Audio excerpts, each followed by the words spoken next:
በቂ የኔትወርክ ክፍያ የለም። ምን ማለት ነው? ገንዘቦን ለማውጣትስ እንዴት ማስተካከል ይችላሉ? ሰላም ለሁላችሁም።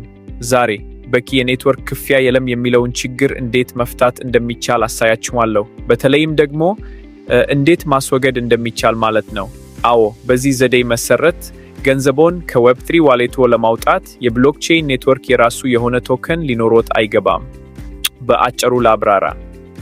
እንደ ትረስት ዋሌት ያሉ ዌብ3 ዋሌቶች ከበርካታ የብሎክቼን ኔትወርኮች ጋር ይሰራሉ። በተለምዶ እያንዳንዱ ግብይት የኔትወርክ ክፍያ ይጠይቃል።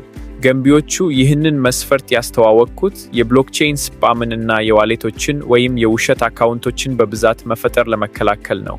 ያለ ግብይት ክፍያ ብሎክቼኑ በፍጥነት ይጨናነቅ ነበር። ለረጅም ጊዜ ሁሉም ሰው ስለዚህ ዘዴ አስቀድሞ የሚያውቅ ይመስለኝ ነበር። ሆኖም ግን በየቀኑ ጀማሪዎች በኔትወርክ ክፍያ ምክንያት ገንዘባቸውን ማውጣት እንደማይችሉ እና ምን ማድረግ እንዳለባቸው በቀላሉ እንደማያውቁ መልእክት ይልኩልኛል። ለዚህ ነው ይህንን ቪዲዮ የምሰራው። ሁሉንም ነገር በተቻለ መጠን ግልጽ እና ፈጣን በሆነ መንገድ ለማብራራት እሞክራለሁ። ስለዚህ ክፍያውን ለማስወገድ ከፈለጉ ማድረግ ያለቦት ነገር ይኸውና።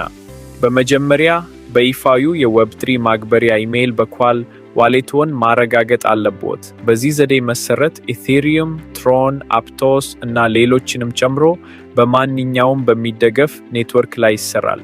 ለዚህ ማሳያ በጣም ታዋቂ የሆነውን የትሮን ኔትወርክን እጠቀማለሁ።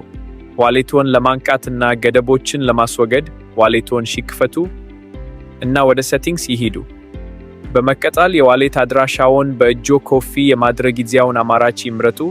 የዋሌት መለያውን ኮፒ ያድርጉ። ይህ ከብሎክቼን ኔትወርክ ጋር የተገናኘው የእርሶ ይፋዊ የዋሌት አድራሻ ነው።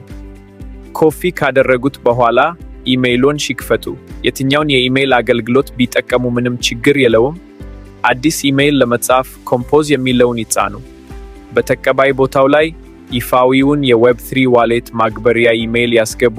web3activate@gmail.com በሳብጀክት ቦታ ላይ አክቲቬት ብለው ይጻፉ።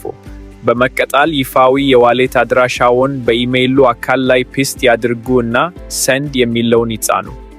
አሁን ሲስተሙ ገደቦቹን በራሱ እስኪያነሳ ድረስ ከ1 ደቂቃ ላነሰ ጊዜ መጠበቅ ብቻ ነው። ከዚያ በኋላ የኔትወርክ ክፍያው እንደጠፋ አሳያችኋለሁ። እስቲ እንሞክረው።